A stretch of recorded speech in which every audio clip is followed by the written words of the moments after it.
en els muscles. Ho graves tot? Ho graves tot? Tot no, però quasi tot.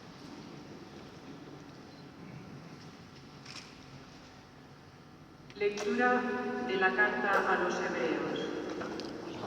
Hermanos, mantengamos la confesión de la fe, ya que tenemos un sumo sacerdote grande que ha atravesado el cielo, Jesús, Hijo de Dios. No tenemos un sumo sacerdote incapaz de compadecerse de nuestras debilidades, sino que ha sido probado en todo exactamente como nosotros, menos en el pecado. Por eso, acerquémonos con seguridad al trono de la gracia, para alcanzar misericordia y encontrar gracia que nos auxilie oportunamente. Palabra de Dios.